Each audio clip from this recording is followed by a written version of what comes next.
que nous avons visité des choses très intéressantes. Différentes spéculations, différentes cultures qui sont dans le parc concernent non seulement l'alimentation humaine, à travers ce qu'on a vu, il y a des variétés de mil, des légumes feuilles, mais il y a également un peu de l'arboriculture fruitière. Nous avons vu des ligneux fourrageux.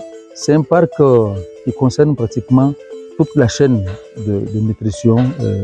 Et ce que j'ai vu est promoteur, d'autant plus que ça va nous permettre, nous, au niveau de la recherche, de montrer aux producteurs pour lesquels nous travaillons qu'il y a des choses qui sont disponibles à notre niveau, qui ne cherchent qu'à être transposées dans leur exploitation respective. Nous avons été favorablement impressionnés par tout ce qui se fait ici. C'est un exemple type de ce qui devrait être fait dans chacun de nos pays pour la valorisation de nos recherches que nous faisons aussi bien au laboratoire qu'en plantation. Et ici, c'est un concentré. Nous avons vu un concentré en miniature de ce que la recherche est capable de donner à nos populations. Et en termes d'innovation, en termes de nouvelles technologies, en termes de nouvelles variétés et en termes d'expérience que la population et les producteurs des différentes spéculations agricoles, que ce soit des spéculations de type de rente ou alors pour notre alimentation. Nous avons vu que le PTIA vraiment ratisse très large et que c'est un élément qui est vraiment au service des producteurs et de la résilience surtout au niveau alimentaire pour pouvoir aller vers la sécurité alimentaire pour nos populations.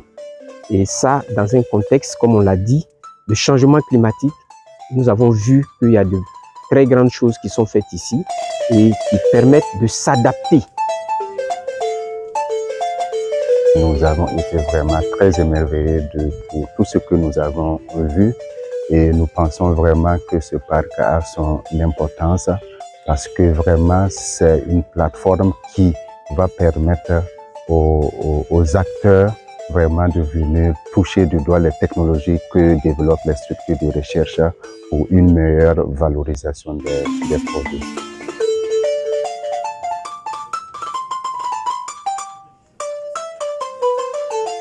Nous avons visité énormément de choses, les différents laboratoires, d'ailleurs qui nous ont beaucoup impressionnés, mais aussi les parcelles de démonstration.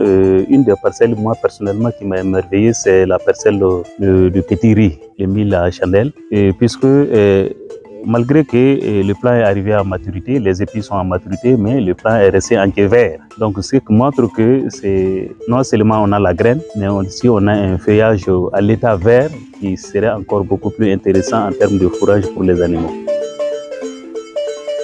Tout ce que j'ai vu ici m'a séduit. Mais j'ai vu le fourrage, les cultures fourragères. Quand on imagine les souffrances qu'endurent nos éleveurs pour assurer l'alimentation de nos animaux à certaines périodes, je me dis que la culture du fourrage peut être vraiment bénéfique pour eux et pour les animaux. J'ai vu l'amarante que les femmes nigériennes aiment bien préparer. J'ai vu également du gombo. J'ai vu une plantation de bananes, ce qu'on n'a pas chez nous. J'ai vu du manioc qui est exempt de toute maladie et qui présente un bon potentiel et qui peut être vraiment bénéfique pour nos producteurs au Niger, parce que nous avons également des producteurs qui s'adonnent vraiment à la production du manioc. Ce qui m'a beaucoup plus impressionné, c'est l'interaction entre les différentes structures, effectivement, pour le développement des technologies qui sont exposées.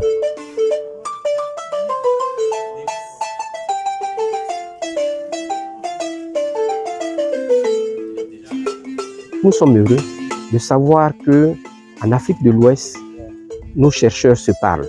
Nous sommes heureux de savoir que en Afrique de l'Ouest, nos chercheurs travaillent ensemble et que une expérience positive dans l'un de nos pays peut être partagée avec les autres. Donc, véritablement, ça nous conforte dans l'idée d'aller vers ce que nous appelons la souveraineté alimentaire et nutritionnelle. Parce que le Burkina, c'est vrai, aujourd'hui, va se présenter comme un pays producteur de bananes et ça va réduire donc les coûts. Et il en est de même pour le manioc, qui est une plante très adaptée à la résolution des crises alimentaires, des crises nutritionnelles, parce que c'est une plante qui pousse dans tous les environnements. Et nous sommes heureux qu'il y ait des variétés qui sont chez nous en Côte d'Ivoire, qui puissent être transplantées ici au Burkina et qui se trouvent dans un environnement qui leur permet d'exprimer toutes leurs caractéristiques agronomiques et nutritionnelles.